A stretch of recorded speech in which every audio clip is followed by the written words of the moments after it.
70세, 고혈압 때문에 시작한 새벽 걷기에서 62세 여자를 만났습니다.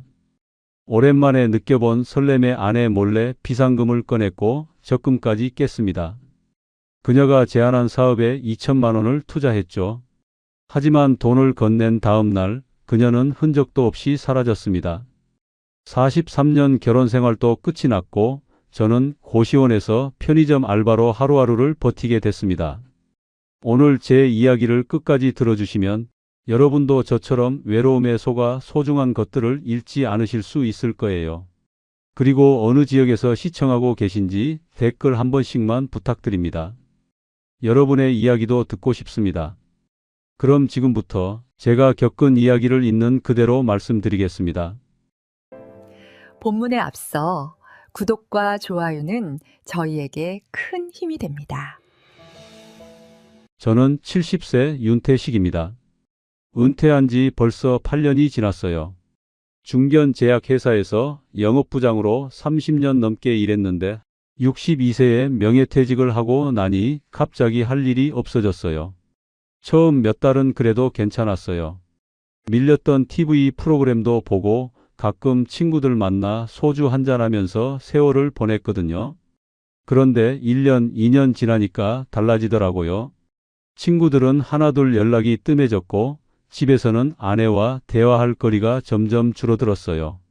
아내 김순희는 저보다 4살 어린 66세예요. 결혼한 지 43년이 됐는데 언제부턴가 우리는 같은 집에 사는 남남처럼 지내고 있었어요. 아침에 일어나면 아내는 먼저 식탁에 밥을 차려놓고 자기 방으로 들어가 버려요. 저는 혼자 밥을 먹고 설거지는 대충 싱크대에 쌓아두고요. 오후에는 각자 방에서 시간을 보내다가 저녁도 비슷하게 먹었어요. 말을 안 하니까 할 말이 더 없어지더라고요. 그렇게 하루하루가 지나갔어요. 은퇴 5년 차 되던 해에 건강검진을 받았는데 고혈압 진단을 받았어요. 의사 선생님이 약도 중요하지만 규칙적인 운동이 필수라고 하셨어요. 특히 새벽 걷기가 좋다고 권하시더라고요. 그래서 다음 날부터 새벽 5시 반에 일어나 집 근처를 걷기 시작했어요.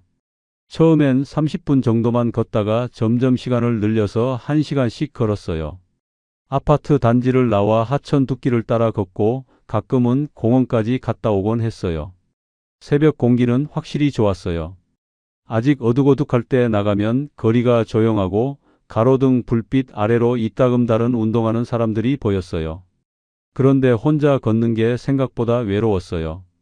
옆에 누군가 같이 걸으면서 이야기라도 나눴으면 좋겠다는 생각이 자꾸 들었거든요. 집에 돌아가면 또 조용한 아침이 기다리고 있고 하루 종일 TV 보다가 잠드는 일상이 반복됐어요. 어느 날 아내가 식탁에 밥을 차리면서 한마디 했어요. 요즘 표정이 안 좋다고 뭐 걱정거리라도 있냐고요? 저는 아무것도 아니라고 대답했어요. 사실은 너무 무료하고 외롭다고 말하고 싶었는데 입이 떨어지지 않더라고요. 아내도 더 이상 묻지 않았어요. 우리는 그렇게 서로의 속마음을 묻지도 말하지도 않으며 살고 있었어요. 걷기를 시작한 지 2년쯤 됐을 때였어요. 평소처럼 새벽에 일어나 운동복을 입고 공원으로 나갔어요. 그날은 유난히 쌀쌀했던 걸로 기억해요. 공원 입구에 있는 게시판에 형광색 종이가 한 장 붙어 있었어요. 지나가다 무심코 봤는데 아침 걷기 모임 회원 모집이라는 글씨가 눈에 들어왔어요. 매주 월, 수, 금, 오전 6시에 공원에서 만나 함께 걷는다는 내용이었어요. 참가비도 없고 누구나 환영한다고 적혀 있었어요. 순간 마음이 움직였어요. 혼자 걷는 게 지겨웠거든요. 누군가와 함께 걷는다면 조금은 덜 외로울 것 같았어요. 하지만 한편으로는 망설여졌어요. 제가 끼어들어도 될까? 괜히 나이 든 사람이 민폐가 되는 건 아닐까 하는 걱정이 들었어요. 그래도 연락처가 적혀 있어서 그 자리에서 문자를 보냈어요. 다음 날 아침에 답장이 왔어요. 환영한다고 수요일 아침 6시에 게시판 앞으로 나오면 된다고 하더라고요. 그 수요일 아침을 기다리는 며칠이 묘하게 설렜어요. 오랜만에 새로운 사람들을 만난다는 기대감이 있었어요. 수요일 새벽 저는 평소보다 일찍 일어나 샤워를 하고 제일 깨끗한 운동복을 꺼내 입었어요. 거울을 보니 머리가 좀 헝클어져 있어서 핏도 했어요. 아내가 화장실 문 두드리며 무슨 일이냐고 물었지만 저는 그냥 운동 나간다고만 했어요. 공원 게시판 앞에 도착하니 벌써 대여섯 명이 모여 있었어요. 다들 제 또래거나 조금 젊어 보이는 분들이었어요. 저는 어색하게 인사를 하고 구석에 섰어요. 그때 한 여자분이 밝은 목소리로 저에게 다가왔어요. 62세 장유라 씨였어요. 키가 작고 동글동글한 인상에 단발머리를 하고 있었는데 웃는 얼굴이 참 따뜻해 보였어요. 유라 씨가 처음 오셨냐고 이름이 뭐냐고 물었어요. 저는 윤태식이라고 소개했어요. 그러자 유라 씨는 환영한다며 악수를 청했어요. 오랜만에 누군가와 악수를 하니 손에 온기가 전해지는 게 느껴졌어요. 다른 회원들도 하나씩 인사를 건넸고 분위기가 생각보다 편안했어요. 모임 리더라는 분이 간단히 코스를 설명했어요. 공원을 한 바퀴 돌고 하천 둑길로 가서 다리 밑까지 갔다 오는 코스라고 했어요. 대략 5km 정도 된다고 하더라고요. 저는 평소에도 그 정도는 걸었으니까 부담 없었어요. 출발 신호와 함께 다들 걷기 시작했어요. 처음에는 각자 자기 속도대로 걸었어요. 저는 중간쯤 속도로 걸었는데 어느 순간 유라 씨가 제 옆으로 와서 나란히 걷더라고요. 오늘 날씨 좋다고 운동하기 딱 좋은 날이라고 말을 걸었어요. 저는 그렇다고 대답했어요. 유라 씨는 자연스럽게 이것저것 물어봤어요. 어디 사는지, 뭐 하던 사람인지, 걷기는 얼마나 오래 했는지요. 저는 아파트 이름을 말하고 제약회사 다녔다고 했어요. 걷기는 고혈압 때문에 2년 정도 했다고도 말했어요. 유라 씨는 고개를 끄덕이며 자기도 당뇨가 있어서 운동을 시작했다고 했어요.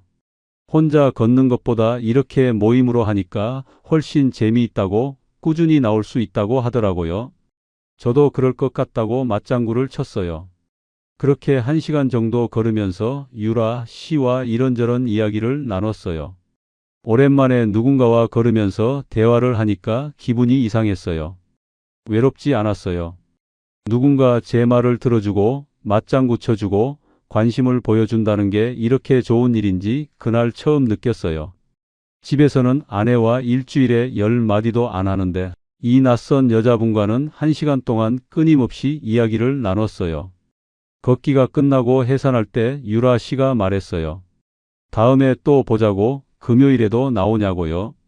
저는 당연히 나온다고 대답했어요. 집으로 돌아오는 길에 발걸음이 가벼웠어요. 오랜만에 하루가 기대되는 기분이었어요. 현관문을 열고 들어가니 아내가 거실에서 TV를 보고 있었어요. 운동 다녀왔다고 말했지만 아내는 고개도 돌리지 않았어요. 저는 샤워를 하고 거울을 보면서 생각했어요. 오늘 아침처럼 누군가 제 이야기를 들어주는 시간이 계속됐으면 좋겠다고요. 그게 그렇게 큰 욕심일까요? 금요일 아침이 기다려졌어요. 수요일 걷기 모임 이후로 이틀 동안 마음 한구석이 계속 들떠 있었거든요. 목요일 하루 종일 TV를 봤는데도 무슨 내용인지 하나도 기억이 안 났어요. 그냥 금요일 아침만 생각하고 있었어요. 오랜만에 느껴보는 기대감이었어요. 금요일 새벽 5시에 눈이 떠졌어요. 알람도 안 맞췄는데 저절로 일어났어요. 평소보다 30분이나 일찍 일어난 거예요. 샤워를 하고 면도도 깔끔하게 했어요. 옷장에서 비교적 새 운동복을 꺼내 입었어요. 현관을 나서는데 아내 방에서 불이 켜지는 소리가 들렸어요. 저는 조용히 문을 닫고 나왔어요. 공원에 도착하니 이번에도 유라 씨가 제일 먼저 저를 알아보고 손을 흔들었어요. 태식 씨 오셨네요. 라고 반갑게 인사하더라고요. 다른 분들도 인사를 나눴지만 유라 씨의 인사가 유독 따뜻하게 느껴졌어요.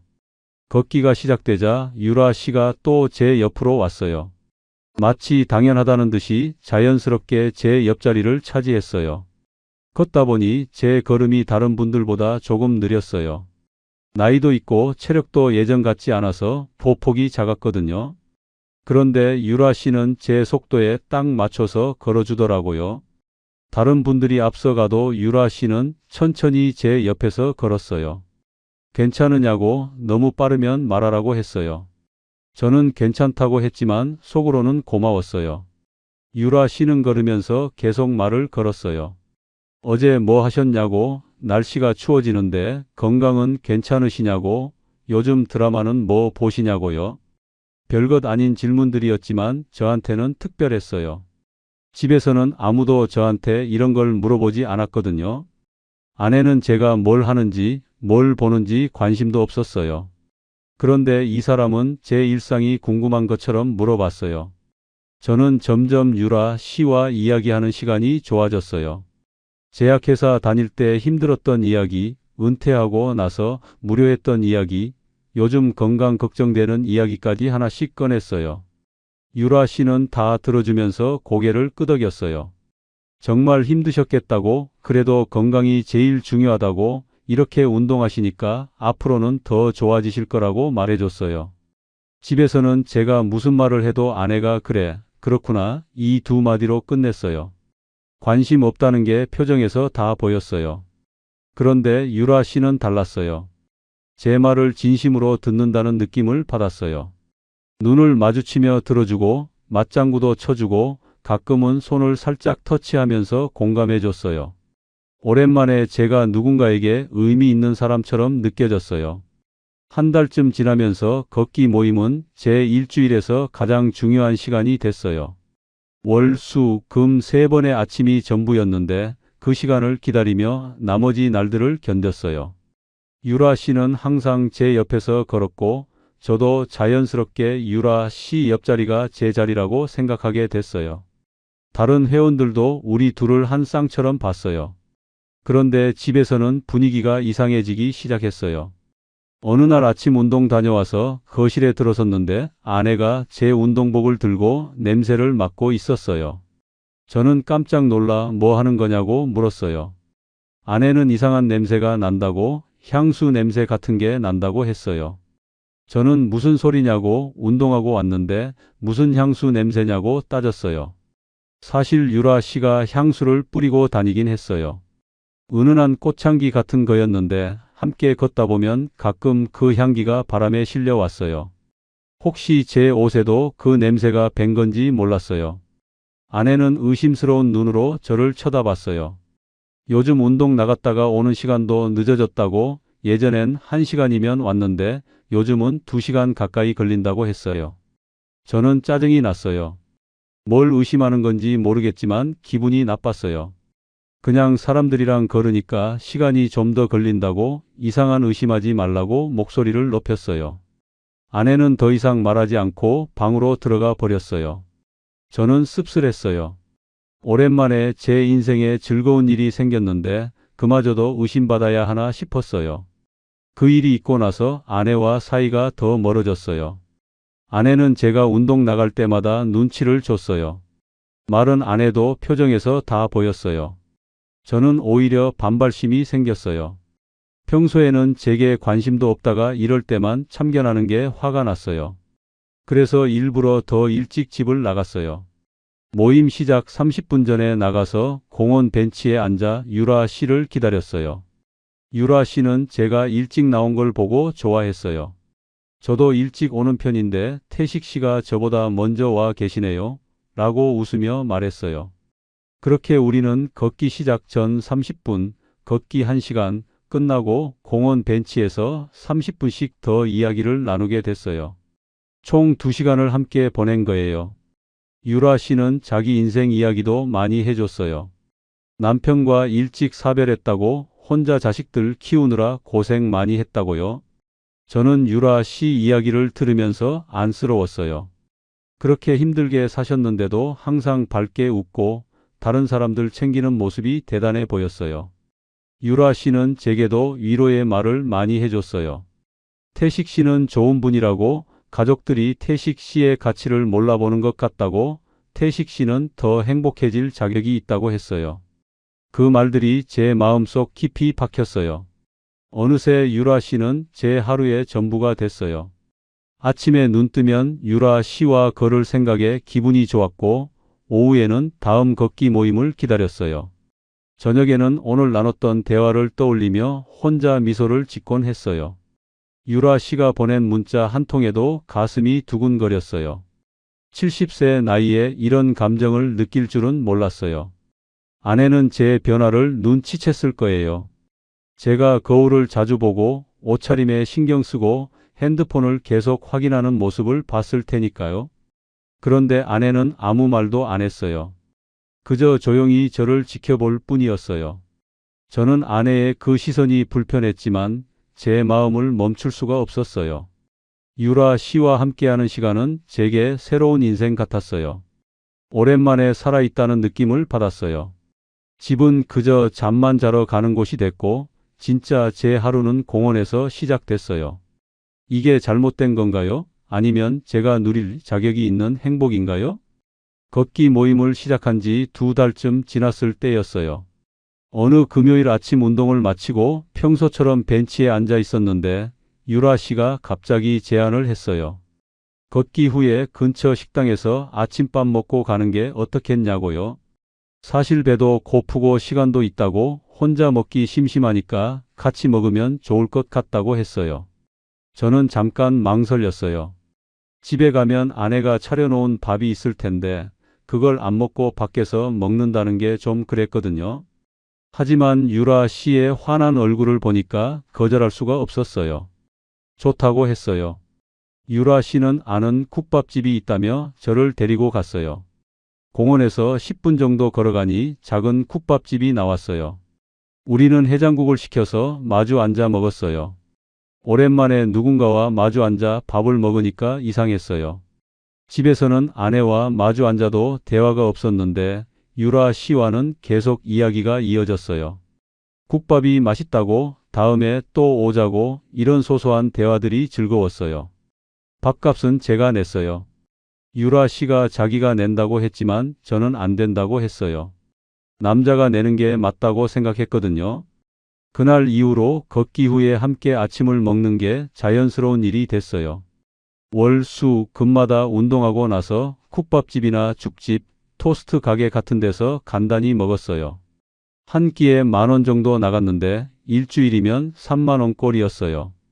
큰 돈은 아니었지만 매달 쌓이니까 부담이 되기 시작했어요. 그래도 유라 씨와 함께하는 시간이 좋아서 계속 냈어요. 시간이 지나면서 지출이 늘어났어요. 어느 날 유라 씨가 제 운동복을 보며 말했어요. 태식 씨는 좋은 옷을 입으면 더 젊어 보일 것 같다고요. 저는 그 말에 기분이 좋았어요. 그래서 다음 날 백화점에 가서 새 운동복을 샀어요. 15만 원짜리 브랜드 제품이었어요. 그걸 입고 나가니까 유라 씨가 정말 잘 어울린다며 칭찬해 줬어요. 저는 더 기분이 좋아져서 운동화도 새로 샀어요. 이번엔 20만 원이 나갔어요. 유라 씨는 자주 커피를 마시자고 했어요. 아침밥 먹고 나서 커피 한 잔 하면 하루가 든든하다고요. 저는 원래 커피를 즐기는 편이 아니었지만 유라 씨가 좋아하니까 따라갔어요. 프랜차이즈 카페에서 아메리카노 2잔이면 10,000원 정도 나왔어요. 가끔은 유라 씨가 달달한 음료를 시키면 더 비쌌어요. 그것도 제가 다 냈어요. 한 달에 걷기 모임이 12번 정도 있었어요. 밥값에 커피값에 가끔 간식까지 사면 한 달에 50만 원 가까이 나갔어요. 제 용돈이 한 달에 60만 원이었는데 거기에 새 옷값까지 더하니까 생활비에서 쓸 돈이 모자랐어요. 담배값도 아껴야 했고 친구들 만나는 횟수도 줄었어요. 그래도 유라 씨를 위해서라면 괜찮다고 생각했어요. 어느 날 아내가 물었어요. 이번 달 생활비가 부족하다고 용돈을 어디다 다 쓰냐고요? 저는 운동용품도 사고 이것저것 썼다고 얼버무렸어요. 아내는 미심쩍은 표정을 지었지만 더 이상 묻지 않았어요. 저는 마음이 불편했지만 유라 씨에게 쓰는 돈을 줄일 생각은 없었어요. 그래서 제가 숨겨둔 통장을 꺼냈어요. 은퇴할 때 퇴직금 일부를 따로 저축해둔 게 있었거든요. 아내도 모르는 비상금이었어요. 400만 원 정도 들어 있었어요. 저는 그걸 조금씩 찾아 쓰기 시작했어요. 한 달에 100만 원씩 찾아서 생활비로 보태고 유라 씨와의 시간을 위해 썼어요. 통장 잔고가 줄어드는 게 보였지만 신경 쓰지 않았어요. 그러던 어느 날이었어요. 걷기를 마치고 커피를 마시는데 유라 씨가 조심스럽게 말을 꺼냈어요. 요즘 건강식품 사업을 생각하고 있다고요? 친구가 괜찮은 제품을 소개해 줬는데 시니어들한테 정말 좋은 건강식품이라고 했어요. 투자하면 수익도 괜찮다고 하더라고요. 저는 흥미가 생겨서 더 자세히 물어봤어요. 유라 씨는 열심히 설명했어요. 홍삼 진액이랑 영양제를 세트로 파는 건데 시니어들이 많이 찾는다고요. 회원제로 운영하면 수익이 꾸준히 나온다고 했어요. 자기도 투자할 생각인데 태식 씨도 같이 하면 좋겠다고 했어요. 나중에 수익 나면 반씩 나누자고요. 제 노후 자금도 되고 건강에도 좋은 일 아니냐고 했어요. 저는 솔직히 망설여졌어요. 그런 사업 경험도 없었고 괜히 손해보는 건 아닐까 걱정됐거든요. 하지만 유라 씨가 계속 설득했어요. 요즘 시니어 시장이 얼마나 큰지 아냐고, 이런 기회는 자주 오지 않는다고요. 자기 친구도 이걸로 큰 돈 벌었다고 하더라고요. 유라 씨 눈빛이 진지했어요. 그러더니 유라 씨가 말했어요. 초기 투자금이 3천만 원 정도 필요하다고요. 자기는 절반인 1,500만 원 낼 테니까 태식 씨도 1,500만 원만 내면 된다고 했어요. 저는 깜짝 놀랐어요. 1,500만 원은 제게 큰 돈이었거든요. 지금 당장 그런 돈은 없다고 했어요. 유라 씨는 실망한 표를 지었어요. 그러다가 1,000만 원만 내면 안 되겠냐고 물었어요. 지분은 좀 줄어들지만 그래도 같이 할 수 있다고요. 태식 씨 같은 믿을 만한 분이랑 사업하고 싶다고, 혼자 하려니까 외롭다고 했어요. 저는 유라 씨의 그 말에 마음이 흔들렸어요. 집에 돌아와서 계속 생각했어요. 1,000만 원을 어떻게 마련하지? 비상금 통장은 이미 거의 바닥났어요. 그때 떠오른 게 적금이었어요. 제 명의로 된 적금이 하나 있었는데 3년 만기로 월 100만 원씩 넣는 거였어요. 만기가 내년이었지만 중도 해지하면 2,500만 원 정도 나올 거였어요. 저는 결심했어요. 다음 날 은행에 갔어요. 적금을 해지하겠다고 했어요. 행원이 만기까지 얼마 안 남았는데 해지하면 이자가 깎인다고 했지만 상관없었어요. 통장에서 1,000만 원을 찾아 유라 씨에게 건넸어요. 유라 씨는 고맙다며 제 손을 꼭 잡았어요. 태식 씨 믿는다고 좋은 결과 있을 거라고 했어요. 저는 그 순간 뿌듯했어요. 유라 씨와 함께 새로운 일을 시작한다는 게 설렜어요. 나이 70에 다시 도전하는 기분이었어요. 아내한테는 비밀로 했어요. 말하면 난리가 날 게 뻔했으니까요. 저는 혼자 계산기를 두드리며 미래를 그렸어요. 이 사업이 잘 되면 아내한테도 당당해질 수 있을 거라고 생각했어요. 그런데 한편으로는 불안했어요. 정말 이게 맞는 선택일까요? 1,000만 원을 건넨 다음 날부터 유라 씨는 더 친절해졌어요. 걷기 모임에서도 제 팔을 자연스럽게 잡아주고 힘들면 쉬었다 가자며 먼저 챙겨줬어요. 아침밥을 먹을 때도 제가 좋아하는 반찬을 자기 접시에서 덜어주기도 했어요. 저는 유라 씨의 그런 모습이 고마웠어요. 역시 함께 사업을 하는 파트너가 되니까 더 가까워지는 것 같다고 생각했어요. 그런데 걷기 모임 분위기가 조금씩 이상해졌어요. 다른 회원들이 저와 유라 씨를 쳐다보는 시선이 달라진 게 느껴졌어요. 예전에는 그냥 친하게 지내는 사람들로 봤는데 어느 순간부터는 수군거리는 소리가 들렸어요. 걷기가 끝나고 해산할 때 몇몇 분들이 모여서 작은 목소리로 뭔가 이야기하는 게 보였어요. 처음에는 신경 쓰지 않으려고 했어요. 그런데 점점 노골적으로 변했어요. 어느 날 걷기 중에 김영수라는 분이 제 옆으로 오더니 말을 걸었어요.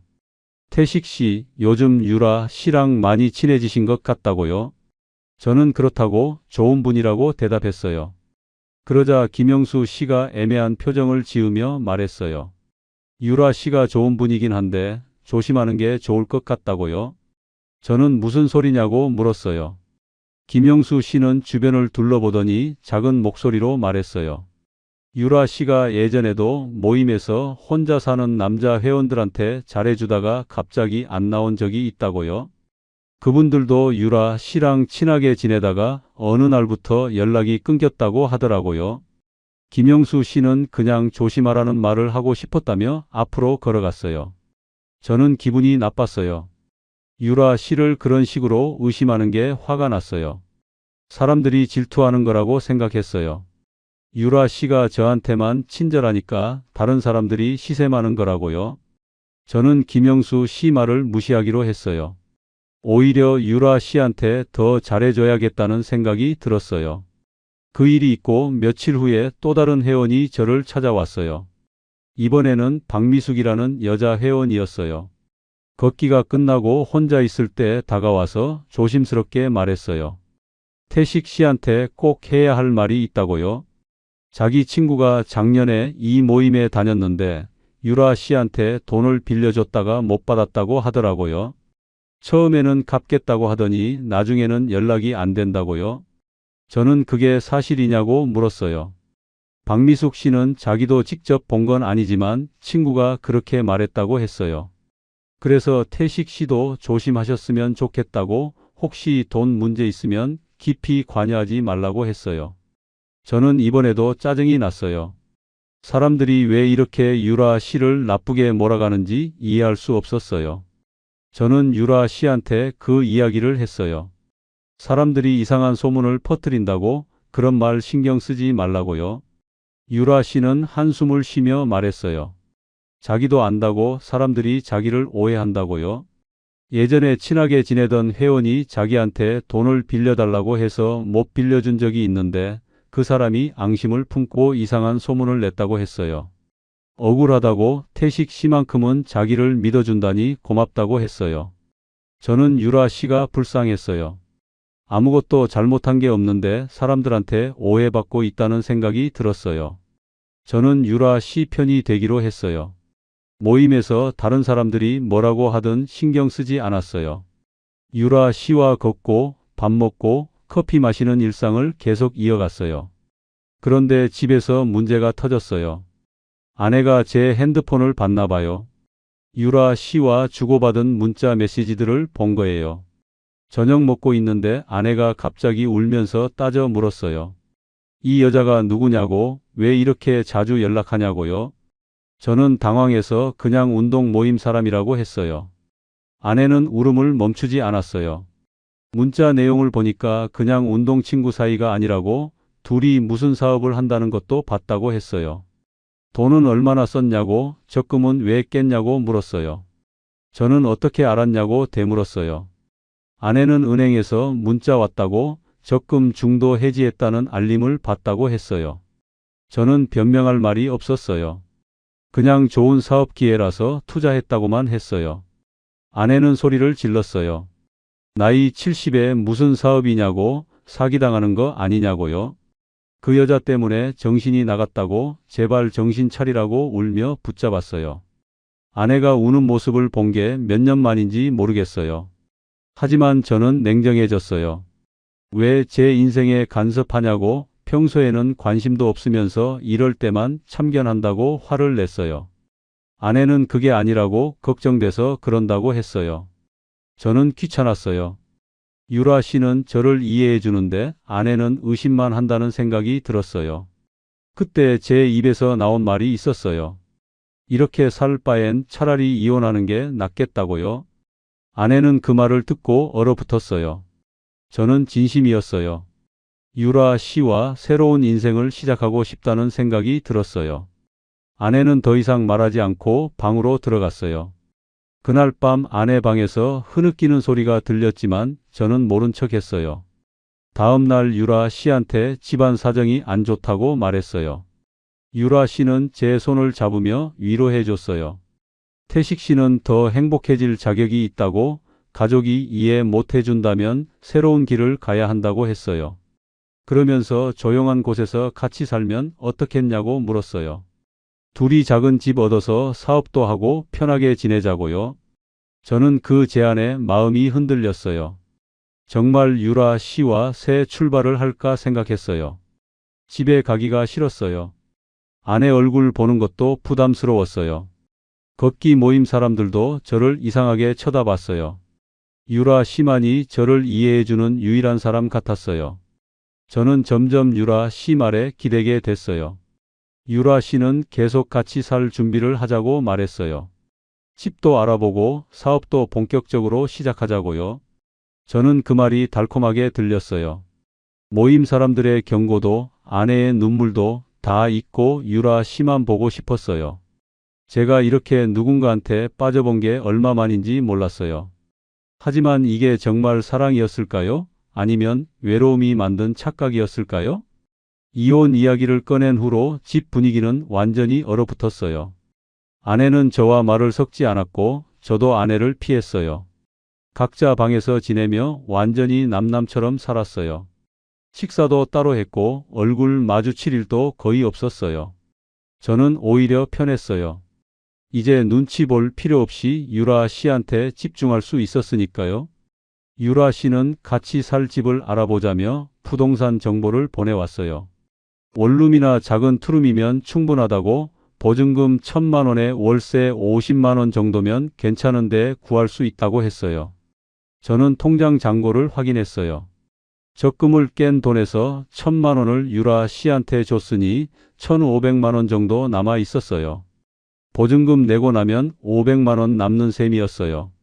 그런데 유라 씨가 갑자기 급한 일이 생겼다고 연락이 왔어요.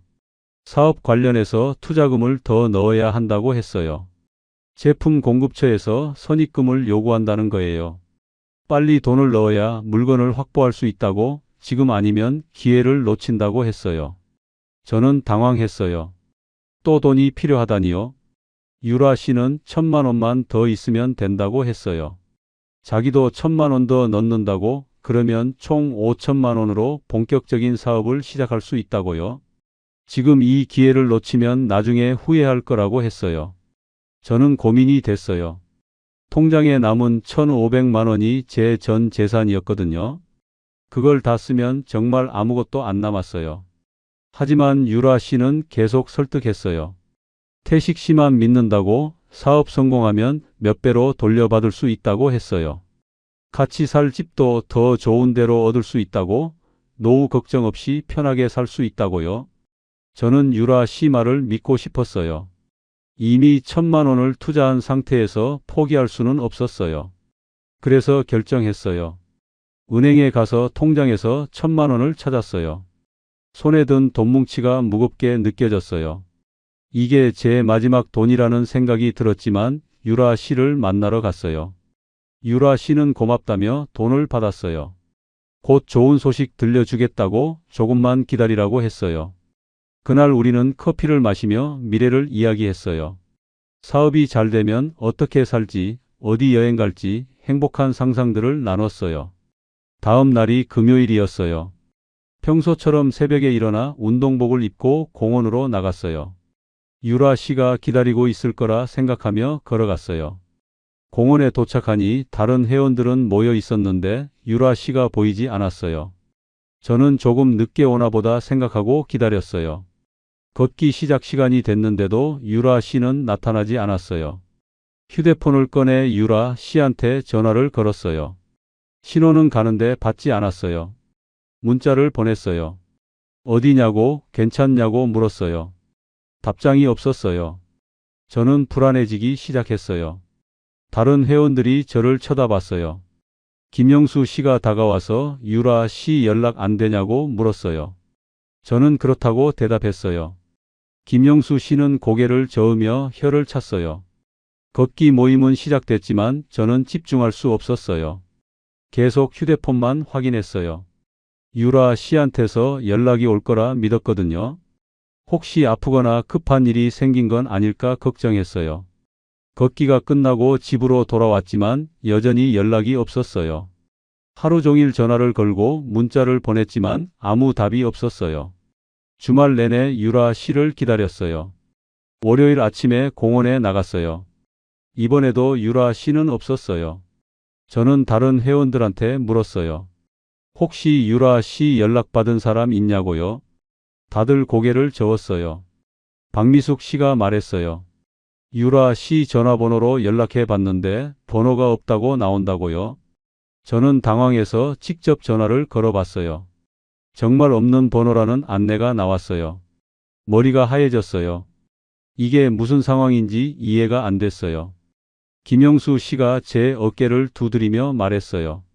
태식 씨, 돈 빌려준 거 없냐고요? 있으면 경찰에 신고해야 한다고요? 저는 그제야 정신이 번쩍 들었어요. 설마 유라 씨가 저를 속인 건가요? 집에 돌아와서 유라 씨가 보냈던 사업 자료들을 찾아봤어요. 회사 이름으로 검색해 봤는데 아무것도 나오지 않았어요. 사업자 등록번호도 가짜였어요. 제품 사진도 인터넷에서 복사한 것들이었어요. 저는 무너져 내렸어요. 모든 게 거짓이었어요. 처음부터 사업이라는 건 존재하지 않았던 거예요. 며칠 후에 더 충격적인 일이 생겼어요. 모르는 번호로 전화가 왔어요. 받았더니 사채업자였어요. 유라 씨가 제 이름으로 돈을 빌렸다는 거예요. 1,000만 원을 빌리면서 제가 연대 보증을 섰다고 했어요. 저는 그런 적 없다고 했어요. 사채업자는 서류가 있다며 당장 갚으라고 협박했어요. 저는 경찰서에 갔어요. 고소장을 쓰고 싶다고 했어요. 경찰은 제 이야기를 듣더니 한숨을 쉬었어요. 이런 사기가 요즘 많다고, 특히 시니어들을 노린다고 했어요. 유라 씨 같은 사람들이 걷기 모임이나 등산 모임에 들어가서 외로운 노인들을 속인다고요? 피해자가 한둘이 아니라고 했어요.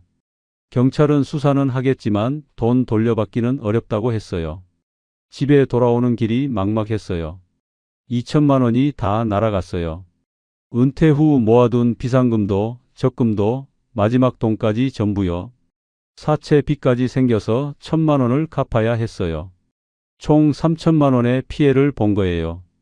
70세 나이에 빚까지 떠안게 됐어요. 현관문을 열고 들어갔어요. 집은 너무 조용했어요. 아내를 불렀지만 대답이 없었어요. 거실로 들어가니 가구들이 그대로인데 안에 물건들이 보이지 않았어요. 아내 방을 열어봤어요. 옷장이 텅 비어 있었어요. 화장대 위에 쪽지 한 장이 놓여 있었어요. 쪽지를 펼쳤어요. 아내 손글씨였어요. 당신이 선택한 길을 가세요. 저는 이제 지쳤습니다.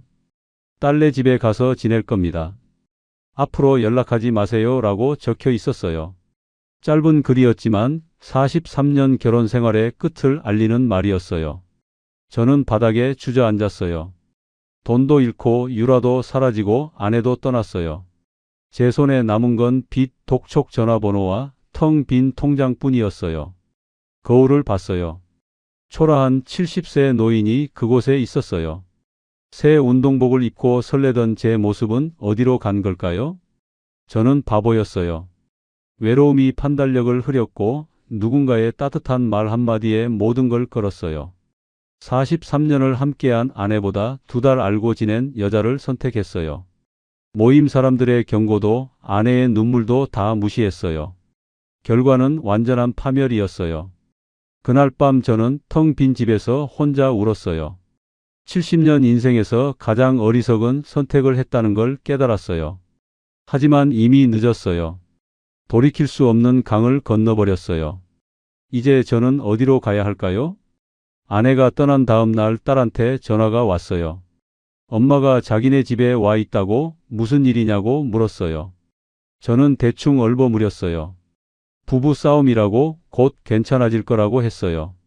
하지만 딸은 이미 다 알고 있었어요.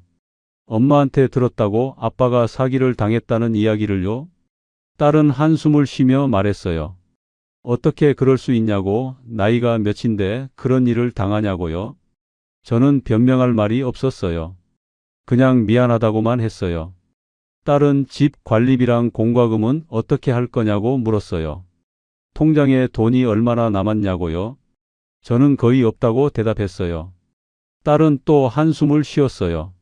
그러면서 집을 어떻게든 정리해야 할 것 같다고 말했어요. 며칠 후 딸이 직접 집으로 왔어요. 아내 짐을 더 싸가려고요. 딸은 저를 보더니 실망한 표정을 감추지 못했어요. 아빠가 이럴 줄 몰랐다고, 엄마가 얼마나 상처받았는지 아냐고 했어요. 43년을 함께 산 사람을 이렇게 배신할 수 있냐고요? 저는 고개를 숙였어요. 딸의 말이 하나하나 가슴에 박혔어요. 딸은 현실적인 이야기를 꺼냈어요. 이 아파트를 월세로 돌리거나 아예 파는 게 좋겠다고요. 아빠 혼자 이 큰 집에서 관리비 내가며 살 수는 없다고 현실을 직시하라고 했어요. 저는 알겠다고 대답했어요. 선택의 여지가 없었어요. 결국 집을 월세로 내놓기로 했어요. 부동산 중개인을 불러서 상담을 받았어요. 중개인은 이 정도 평수면 보증금 5천만 원에 월세 80만 원 정도 받을 수 있다고 했어요. 저는 그렇게 하겠다고 했어요. 다행히 일주일 만에 세입자가 구해졌어요. 젊은 부부였는데 보증금을 현금으로 바로 주겠다고 했어요. 보증금 5천만 원이 통장에 들어왔어요. 저는 먼저 사채 빚 1천만 원을 갚았어요. 사채업자가 제 핸드폰으로 계속 협박 전화를 해댔거든요. 돈을 갚자 그 전화는 끊겼어요. 남은 4천만 원은 따로 저축 통장을 만들어서 넣어뒀어요. 노후 자금이라고 할 수 있는 마지막 돈이었어요. 그리고 저는 짐을 쌌어요. 43년 동안 살았던 집을 떠나는 게 쉽지 않았어요. 거실 소파에 앉아서 사진첩을 펼쳐봤어요. 젊은 시절 아내와 찍은 사진들, 아이들 어렸을 때 사진들, 가족 여행 사진들이 가득했어요. 그 시절에는 행복했어요. 언제부터 이렇게 망가진 걸까요? 고시원을 알아봤어요. 집 근처에 있는 고시원에 방을 구했어요. 보증금 없이 월세 40만 원이었어요. 방은 정말 작았어요. 2평도 안 되는 공간에 싱글 침대 하나랑 작은 책상이 전부였어요. 옷장은 벽에 붙어 있는 조그만 수납장이 다였어요.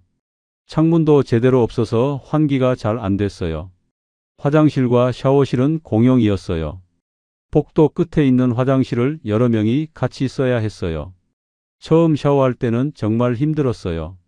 좁은 샤워실에 다른 사람 쓴 흔적이 남아있고 배수구도 잘 안 뚫려서 물이 고였어요. 70세 나이에 이런 곳에서 산다는 게 믿기지 않았어요. 벽이 너무 얇아서 옆방 소리가 다 들렸어요. 옆방 사람이 전화하는 소리, 음악 듣는 소리, 심지어 코 고는 소리까지 들렸어요. 밤에 잠을 제대로 잘 수가 없었어요. 고시원 복도에는 젊은 학생들이나 일용직 노동자들이 주로 살았어요. 저처럼 나이 든 사람은 거의 없었어요. 처음 며칠은 정말 우울했어요. 고시원 방 침대에 누워서 천장만 바라봤어요. 이게 제 인생의 끝인가 싶었어요. 30년 넘게 회사 다니면서 모은 돈, 은퇴 후 아껴 쓴 돈이 전부 날아갔어요. 아내도 집도 자존심도 다 잃었어요. 남은 건 고시원 좁은 방과 월세 수입 80만 원뿐이었어요. 하지만 계속 그렇게 있을 수는 없었어요. 월세 80만 원으로는 고시원비 40만 원 내고 나면 생활비가 턱없이 부족했어요. 먹고 살려면 일을 해야 했어요. 70세가 할 수 있는 일이 뭐가 있을까 고민했어요. 구직 사이트를 찾아보니 경비, 청소, 편의점 아르바이트 같은 게 있었어요. 저는 편의점 아르바이트에 지원했어요. 24시간 운영하는 편의점에서 새벽 시간대 직원을 구한다는 공고를 봤어요. 새벽 4시부터 9시까지 5시간 일하는 자리였어요. 시급이 10,000원이니까 하루에 5만 원, 한 달에 150만 원 정도 벌 수 있었어요. 저는 전화를 걸어서 면접을 보러 갔어요. 점장은 젊은 남자였어요. 제 나이를 보고 놀라는 표정이었지만 일할 수 있냐고 물었어요. 저는 건강하다고 성실하게 일하겠다고 대답했어요. 점장은 한번 해보자며 채용을 해줬어요. 다음 날부터 바로 출근이었어요. 첫 출근 날은 정말 긴장됐어요. 새벽 3시 반에 알람을 맞춰놓고 일어났어요. 간단히 세수하고 편의점 직원복을 입었어요. 거울을 보니 초라한 70세 노인이 서 있었어요. 한때 제약회사 영업부장이었던 사람이 이제 편의점 알바를 하게 됐어요. 편의점까지는 걸어서 20분 정도 걸렸어요. 새벽 3시 반에 고시원을 나와 어두운 거리를 걸었어요. 그 길이 공원 옆을 지나가는 길이었어요.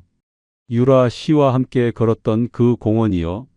공원은 아직 어두웠지만 가로등 불빛 아래로 몇몇 사람들이 보였어요. 새벽 운동하는 사람들이었어요.